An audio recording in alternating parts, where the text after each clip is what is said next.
in the heart of the land called Yukuta, where the grasslands stretch wide and rivers whisper secrets to the trees. A storm unlike any in living memory tore open the sky.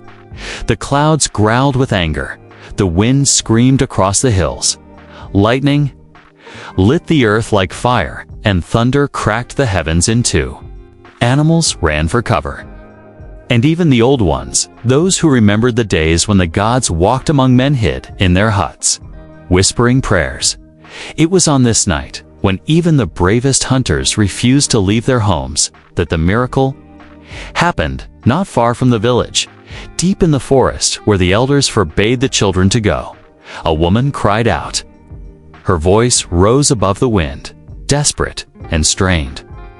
No one knew who she was or where she came from. Some said she was a spirit. Others whispered that she had fallen from the sky itself. What is known, what every soul in Yukuta would one day speak of, that this woman, hidden beneath the roots of a fallen tree, brought a child into the world. She wrapped the baby girl in strange cloth-woven silver threads that shimmered even without light. The baby did not cry. Her eyes glowed faintly like fireflies. The woman, bloodied and breathless, kissed her daughter's forehead and whispered one word, Naya. Then she lay still, the life leaving her body just as the storm raged louder. The storm passed before dawn, leaving behind flooded paths, broken trees, and ruined crops. When the villagers finally emerged from their homes, they found the forest transformed. Branches snapped like twigs. Riverbanks overflowed. And there, beside the old path near the river, they found her, the baby, wrapped in glowing cloth, resting silently in a bed of wet leaves. It was the midwife, Mama Zala, who first saw her. Her old bones ached from the storm, but her eyes still saw true. She bent down, lifted the child gently, and stared into eyes she would never forget.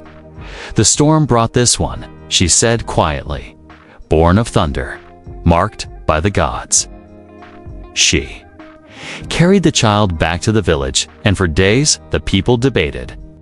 Some wanted to cast the child away, fearing she was a curse. Others believed she was a blessing. Mama Zala said nothing. She took the girl into her home, gave her goat's milk and honey water, and raised her as her own. Years passed. The baby grew into a quiet, curious child with eyes like midnight storms. The village called her many things: storm girl, lightning child, cursed one. But to Mama Zala, she was simply Nyah. Nya, it did not speak much, but when she did, the wind seemed to listen. Animals would follow her through the grass. Birds perched on her windowsill each morning. Flowers bloomed in her footsteps. Still, many feared her. When Naja was 6, she wandered into the forest and returned with a snake curled around her arm like a bracelet. It didn't bite her. It slid away when she reached home, as if it understood. Mama Zala scolded her, but the child only smiled faintly at 8. Naya touched the village well during a long drought. That night, it rained. The elders murmured. The people watched, and a seed of unease grew in their hearts. One day, an elder named Barudi pulled Mama Zala aside. That child, she is not ordinary. The signs are too many. The spirits whisper. About her, she must be watched. She is a child, Zala replied calmly, and she is mine. But even Mama Zala could not deny what she saw. When Naya turned 10, a wild dog attacked a child in the village square. Before anyone could react, Naya stepped between them, her small hands raised. A flash of light burst from her palms. The dog whimpered, then fled. The crowd was silent. No one spoke. They all saw its a blue glow, the flash of energy, the way. The child had not flinched. From that day forward, whispers turned into fear. At night, children were told to stay away from the storm girl. Mothers clutched their babies tighter when Naya passed by. The village council met in secret, but Naya paid them no mind. She would often go to the edge of the forest, where the tall grasses whispered in the wind. She would sit for hours, listening to the thunder in the distance, and every time it rained, she would walk barefoot into it, arms raised to the sky as if greeting an old friend. One afternoon, while sitting beneath the great baobab tree, Naya asked Mama Zala, "Why was I born in a storm?" Zala looked at her and sighed. Some say storms are chaos. Others say they are cleansing. I believe you were born in a storm because the world needed shaking. Na tilted her head. Do I bring chaos? No, Zala said, brushing her hand over Naya's hair. You bring truth. And people fear truth more than anything. That night, thunder rolled far in the distance. Nashe smiled in her sleep. But change was coming. From beyond the hills, a warlord had begun conquering villages. His name was King Malakoa Cruel, power-hungry man who believed only in strength. And he had heard tales of a girl born in a storm, a girl with lightning in her blood. As Naya reached her 13th year, her dreams began to shift. She saw visions of flames, of betrayal, of a crown of light. She awoke each night with tears in her eyes, and Mama Zala would hold her close. One night, Naya said, "Something is coming. I can feel it." Mama Zala looked into her glowing eyes and whispered, "Then it is time you learned who you truly are."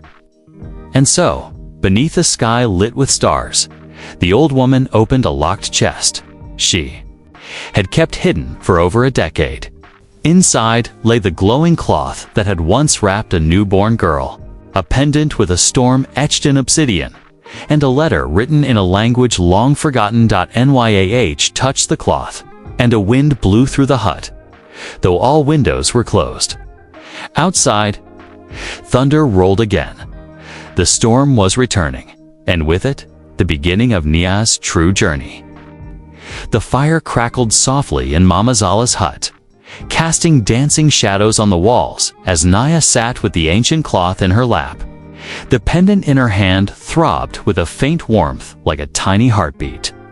Her eyes traced the swirling storm, carved into the black stone, and though she could not read the letter beside her, something deep within stirred, as if she already knew its meaning. Mama Zala sat opposite her, eyes heavy with memories long kept silent.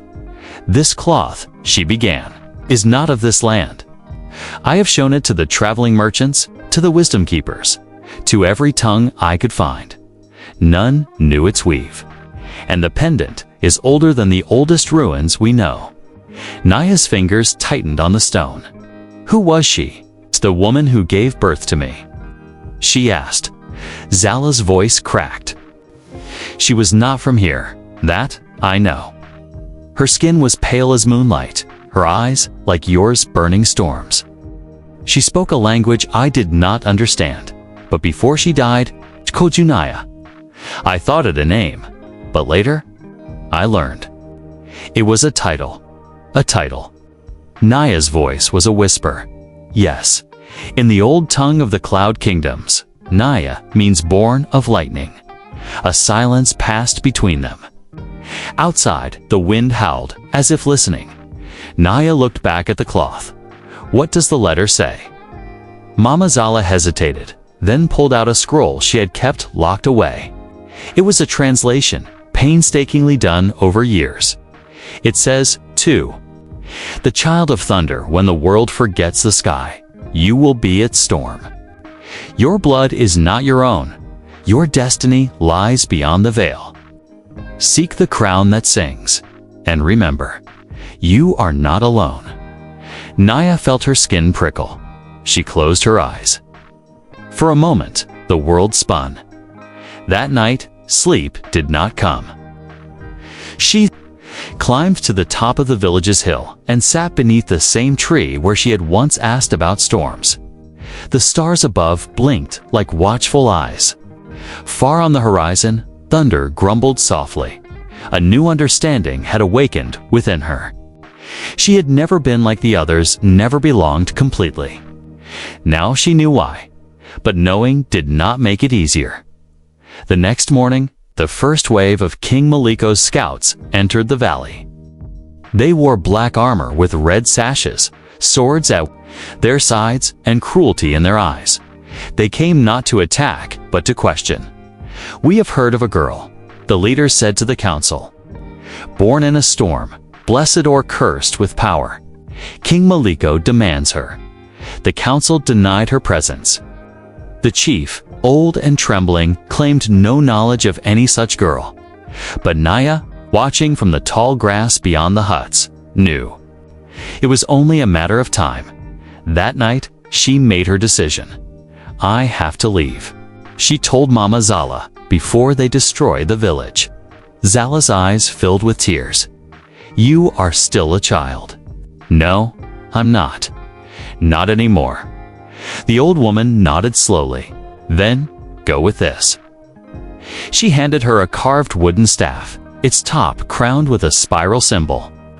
"It was your mother's. I've kept it hidden all these years." Naya took it. As her hand touched the smooth wood, a spark traveled up her arm. The staff glowed faintly in her grip. The next morning, before dawn, she left. No one saw her go except the wind. Nyah journeyed alone through the forests for days, following instincts she didn't understand. The pendant around her neck pulled gently south. Always south. She encountered wild beasts, but none harmed her. She crossed rivers, but none swept her away. She walked into storms, and they welcomed her. On the 7th day, she found herself standing before a waterfall that shimmered with strange light. Behind it, half hidden in the stone, was a cave mouth marked with symbols that glowed softly in the rain. The pendant throbbed. This was it. She stepped through the waterfall. Water cascading around her like a curtain of light. Inside, the cave stretched, far, lined with carvings and ancient murals. Stories painted in dust of queens in the clouds, warriors who rode lightning, thrones made of stormstone. At the very end, on a pedestal of obsidian, lay a golden crown. It was unlike any she had seen, shaped like curling waves of wind, etched with lightning bolts and glowing as if lit from within. She reached for it, but her hand trembled. Then, the visions came. She saw a palace in the sky, floating among clouds. A war between kingdoms of wind and flame. A queen bearing a child during a great betrayal. A crown stolen. Storm that split the world. Her mother falling from the heavens, and herself standing in fire. Facing a dark king whose shadow stretched across the land, Naya gasped and fell to her knees. The crown shimmered, waiting. But she did not touch it. Not yet. She needed answers. She needed strength. She needed to understand what it meant to wear the crown of storms. From behind her, a voice echoed in the cave. "You have found it, but are you ready?" She turned. An old woman stood there, draped in feathers, eyes glowing faintly like the stars. "Who are you?" Naya asked. "I am the keeper of storms," the woman said, "and your training begins now." Naya stood, heart pounding. The journey had only just begun. Naya stood before the keeper of storms, her breath misting in the cave's cool air. The golden crown still glowed faintly behind her on its obsidian pedestal, but her eyes remained locked on the mysterious woman who had just spoken. The keeper moved with the silence of falling rain, her robes made of wind-woven fabric that shimmered like the dusk sky. Her eyes, glowing like stormlight, held secrets older than mountains. "You are not the first," the keeper said softly. "But you may be the last." Naya's heart raced. The last? What? The last Stormborn. The woman walked slowly toward her. Daughters of the sky, heirs of the throne that once ruled not just kingdoms, but the skies themselves. Naya turned slightly toward the crown. That belongs to me." The keeper nodded. "Yes, but it is not earned by birth. It is awakened by purpose, and yours has not yet been fully revealed. She placed a gentle hand on Naya's chest. Storms are not only chaos, they are cleansing, destruction, and rebirth. You must learn both. That night, deep in the cave of memory, the training began. Days passed, then weeks.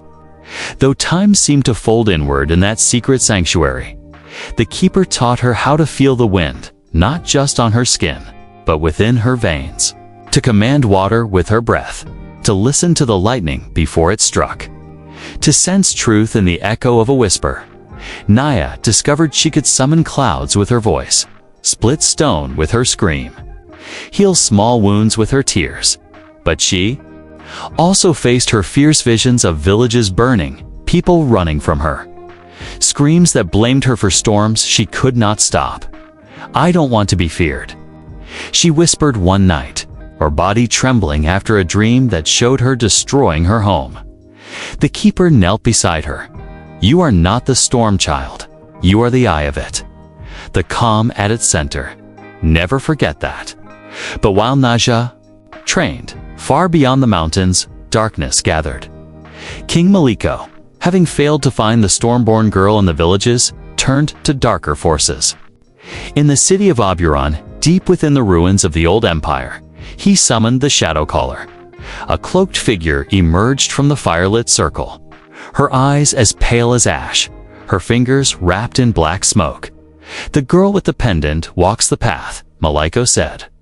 "I want her brought to me, alive if possible, broken if necessary." The Shadow Caller only smiled. "It will be done." Back in the cave, the keeper sensed a shift. She sat Naya down and told her a story, a tale not written in books, but etched in thunder.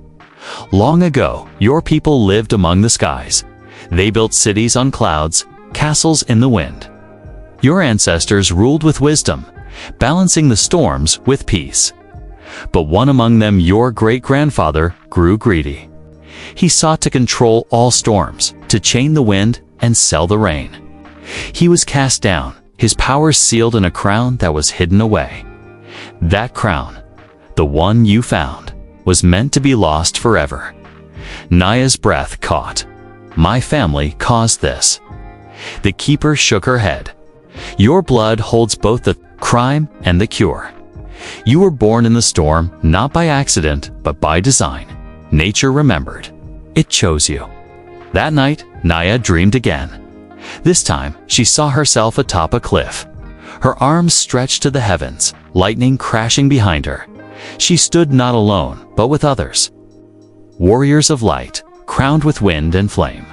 Beside her, a boy, with eyes like night, holding a blade made of stardust. When she awoke, the cave was shaking. The keeper rushed in. "They've found us."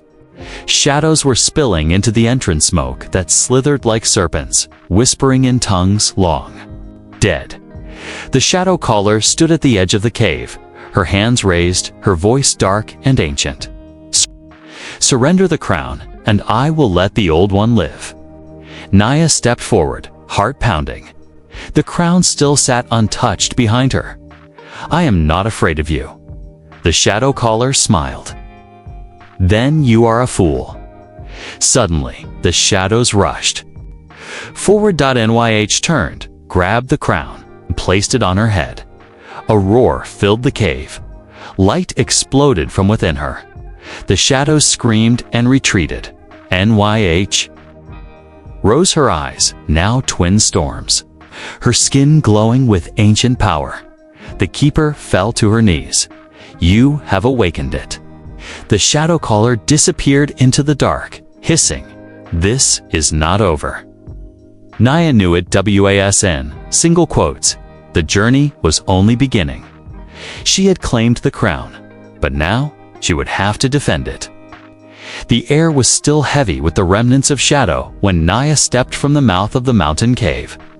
She no longer walked as a frightened girl from the village, nor did she carry the quiet uncertainty that had followed her since the night of her birth. She was the Stormborn, now crowned not just by gold, but by thunder and fate.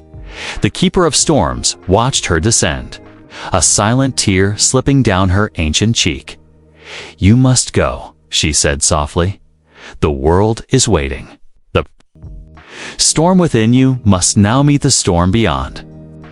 And so Naya began her descent from the highlands, her crown wrapped in cloth, her eyes constantly scanning the skies and winds for signs of the enemy. She moved through villages, first in secret, then in story. Tales of the girl who parted storms, who healed crops with rain, who spoke with lightning. These stories began to spread like dry leaves in a wild wind. She helped the sick. She shielded a town from a flood. She called rain to end a year-long drought. And as she moved, people began to whisper a name they had not spoken in generations: Queen Naya. But her return was not welcomed by all. In the grand palace of King Maliko, news of the Stormborn's survival reached the throne room in the form of Cornt. In the form of Corm 8, with a trembling messenger. She walks among the people, the man stammered, and they cheer her name. Maliko's face twisted with rage. "I will not be outshined by a peasant girl with a crown." He rose from his throne and called upon his generals. "Send the Iron Guard. Torch every village that harbors her. If they protect her, they defy me, and I will show no mercy." And thus the hunt began. As Naya approached the city of Damaru, a stronghold near the river bend, she saw the smoke before she heard the screams. Homes were burning. Families ran into the fields, chased by soldiers dressed in black and red. Without thinking, Naya sprinted forward. She reached into the storm buried deep in her chest and unleashed it. A wall of wind surged across the field, knocking back the soldiers without touching a single villager. Clouds spiraled in from the east, and thunder cracked across the sky. Rain poured, quenching the flames. The people stared in awe. "Storm Queen!" Someone cried. "She's come." But amid the celebration, a shadow lingered, watching from a hill. The shadow caller. She returned to Maliko with new information. "She's gathering an army," she said. "Not of warriors, but of hearts." "Of belief," Maliko growled. "Then, let us crush their belief." He ordered the capture of 5 innocent villages, all those known to have whispered Naya's name. He chained their elders, burned their crops, and spread a message: turn her in or suffer. When Naya heard of this, she fell to her knees in grief. "I've brought suffering to them," she said. But an old woman placed a wrinkled hand on her shoulder. "No, child, you've brought hope. But hope demands a price, and the people are willing to pay it if you lead." Naya stood tall. She could not run any longer. She could not fight alone, so she summoned the rain. Not just to the fields, but to the hearts of the brave. She traveled back to her village, where her father had once stood silent in the face of her mother's death. To her surprise, he was there, older, broken, and waiting. "I knew you would return," he said. "And I am sorry for everything I wasn't." She embraced him, not as a daughter seeking comfort, but as a queen offering forgiveness. And from that day, others came. Women who had hidden their gifts, men who had dreamed of peace, children who saw fire and did not flinch. A small army gathered not with swords, but with loyalty. Together, they marched toward the capital. Maliko, enraged, unleashed his full army. The city gates were locked, towers lit with flame. The storm of war was here. Nyah stood before her people. "This crown," she said, holding it high, "is not just for me. It is a promise that no child will be orphaned as I was, that no village will be punished for kindness, that no king will rise by crushing the wind beneath his feet." She placed the crown upon her head, and I will not stop until that promise is kept. As they advanced, the sky darkened. Maliko's sorcerers called upon fire and death, but Naya's storm rose higher. The wind answered her voice. The lightning danced in her eyes. Rain shielded her people. Thunder marched with them, and then, a final challenge. Maliko stood on the palace steps, sword drawn, the shadow caller beside him. "Come, Stormborn," he shouted. "Let us end this." Naya stepped forward. "I do not fight you for revenge," she said. "I fight you because they deserve better." Their final battle would shake the stones of the city and etch itself into legend. But that belongs to the final part. The sky wept as Naya approached the palace gates, thunder roaring across the heavens like ancestral drums. Her army stood behind her farmers, healers, mothers, and fathers, warriors born not from violence, but from love. Each of them had suffered. Each of them had chosen to stand. Across the city square, King Maliko waited, his armor shining beneath the stormy sky. The shadow caller stood to his left, cloaked in darkness, her eyes blazing with cruel magic. Maliko raised his sword. "This is your end, child of lightning," he hissed. "I will break you like I broke your mother." Naya stepped forward alone, crowned and cloaked in wind. "You cannot break what was born in the storm." Lightning cracked above, and the battle began. Maliko's guards rushed forward, but the people were ready. The field erupted in chaos as metal clashed with magic. Villagers defended their own with sharpened tools, shields made of wood and spirit. Naya walked through the storm like it was an extension of her own body. Weaving through soldiers with terrifying grace, she reached Maliko at the palace steps. Their eyes locked. He charged, sword raised, swinging with the fury of a man who feared. The truth Naya blocked with wind. Her hands glowed with blue fire. The sky answered her pain, her rage, her purpose. Lightning struck Maliko's sword, sending it flying into the stone wall. But the king did not fall. "I took your mother," he snarled. "I took your birthright. I am the king." "You are nothing but thunder without rain," Naya replied. "And your time is over." The shadow caller unleashed her final Kursa, dark cloud of twisting spirits, meant to devour Naya's soul. But Naya did not run. She opened her arms. She welcomed the storm. The spirits stopped midair. Behind her, a great boom cracked across the sky, then silence. From the heavens descended a figure, cloaked in golden rain, the spirit of her mother, Queen Loma. Her face was kind, powerful, radiant. "My daughter," she whispered, "you have carried the storm with honor." The shadow caller screamed as the spirits turned on her. Her own curse consumed her in a whirl of wind and ash. She vanished into the sky like smoke in rain. Maliko tried to flee, but the people surrounded him, and Naya stood before him not with vengeance but with judgment. "You do not deserve death," she said. "You deserve to see what power looks like when used for good." He was cast into exile, stripped of name and crown. The throne of Eldara was empty no more. Nyah walked into the great hall, her feet echoing across marble once stained by fear.